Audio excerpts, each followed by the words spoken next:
I'm telling you who I am. I'm giving you who I am. I'm gay. I'm a lesbian. I am actually pansexual. I am transgender. 俺はKabaneriだ.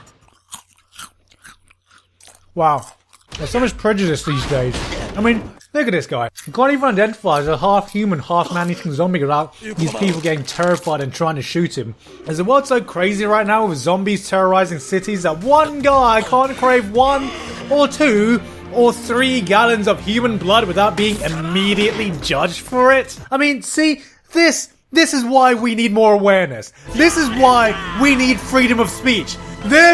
This is why I need zombieism! So Kabaneri of the Iron Fortress recently finished airing, and in my opinion it showcases some of the best and worst attributes of Tetsuo Araki as an anime director. Tetsuo Araki, for those of you who are unfamiliar, is the director behind such shows as Death Note, Guilty Crown, High School of the Dead, and...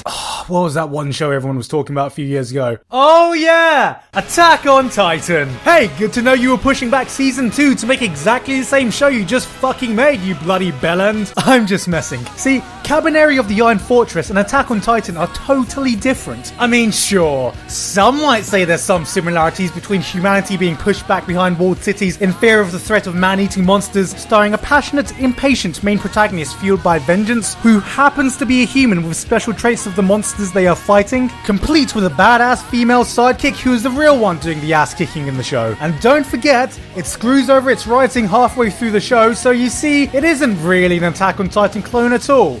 It's a Guilty Crown clone. Alright. In all seriousness, the two are different series in their own rights. But while there are certainly differences in the themes and directions towards the end of the series, Kabaneri is never quite able to shake the shadow of its predecessor. And in the end, it feels like it was a lackluster version of everything Attack on Titan was able to achieve. I say this as someone who didn't think Attack on Titan was amazing. Sure, it had some great moments and was an exhilarating ride from start to finish, but it had plenty of issues with its pacing and character writing, which is what stopped me from putting it up there as one of the best. It was a good anime, all things considered, but Kabaneri failed to capture any of the magic it had. The problem basically boils down to 2 main factors: plot and characters. It's feudal Japan and superpowered zombies called Kabane have invaded the earth, so the only way that humanity has found a way to protect themselves is by building giant walls and using weapons that look like the result of some drunken redneck experiment that should never work in real life. There are also these people who are half human, half Kabane called Kabaneri, who have heightened abilities because fuck, it's anime, and goddamn, if we're gonna have superpowered zombies, we need Super Saiyan zombie humans to fight them back. It's Attack on Zombies Steampunk Edition, and that's fine. Sure, zombies are cliche, but shit, it's steampunk in feudal Japan. What's not cool about that?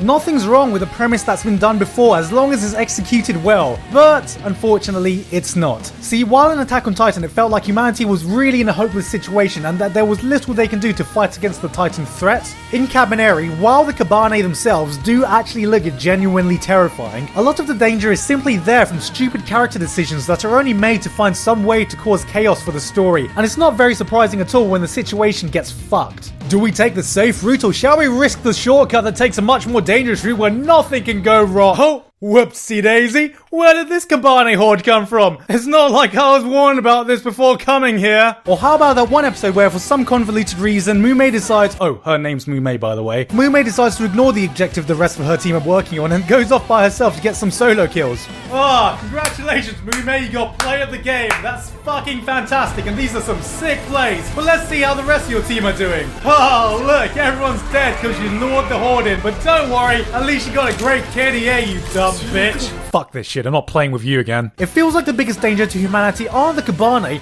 but their own stupidity. And it takes away from any legitimate tension or fear when you know that the plot is being moved along by someone's sheer illogical stupidity. It feels unnatural, and because of this it's hard to care about anything that happens in the show, since ultimately you kinda think they bloody deserve it. But boy does the series try its hardest to make you care. It uses the same technique seen in Attack on Titan, where the music blares in your face and characters shout at the top of their lungs every time something dramatic is supposed to happen. It lacks any kind of subtlety, but hey, it's an effective technique. I mean, how else is the audience supposed to get hyped up for a scene if everyone's not shouting their fucking lungs off and the music isn't big and dramatic? I mean, people are stupid. How are they supposed to know how to react? Can you even hear me okay? Sorry if this isn't making any sense. Maybe I can shout a bit louder for you to be able to understand. And none of this is helped by a cast that is either bland, undeveloped, or just plain unlikable. You have Cabbage Hair Eren, Miss KDA, That's One Hime, Gaijin-san, Samurai Friendzone, and... God damn!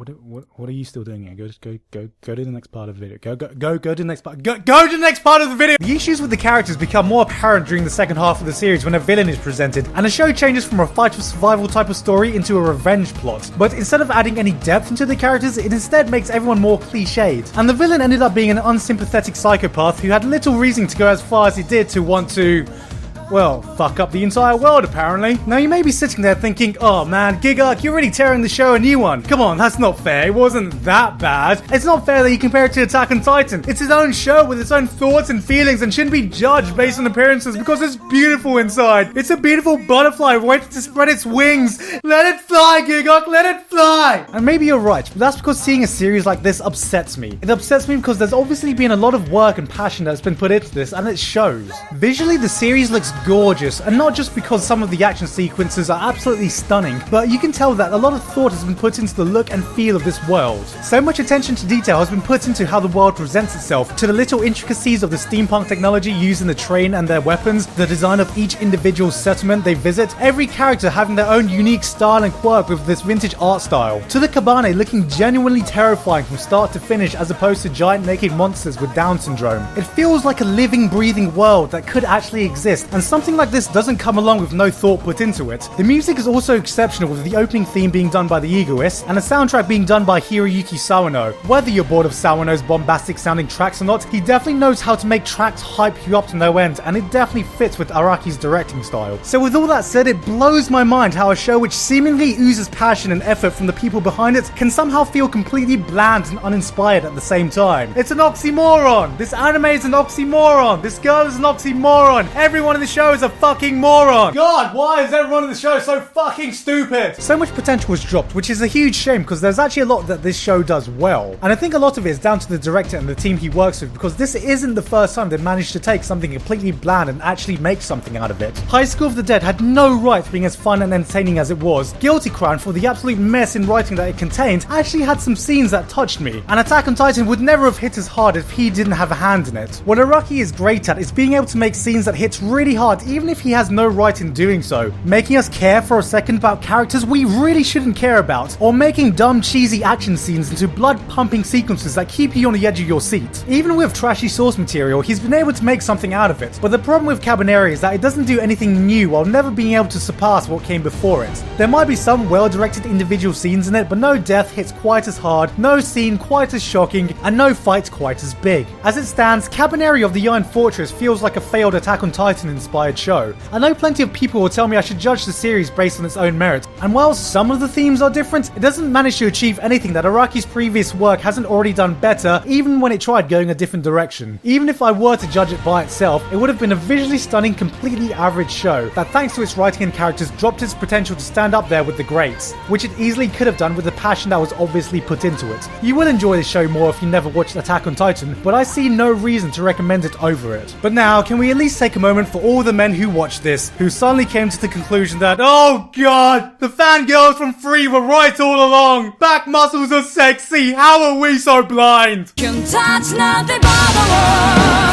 Hey guys, hope you enjoyed that video. A huge special thanks to Videlis JP, Jocelyn Adkins, Craig Watson, Andrew McClellan, and Shameless. And of course everyone else who supported me on Patreon so I can keep doing what I'm doing. I really hope I pronounced those names correctly. And well, you guys wanted a review and this is what you get, kind of. I wanted to distance myself from my old reviewing style since I think it's a bit dated right now. And I think it's much more fun talking about certain aspects of a show that actually stood out, rather than just sticking to a rigid reviewing structure every time. So tell me what you guys think of it, but until then, I've been Gigguk, and I'll see you all next time.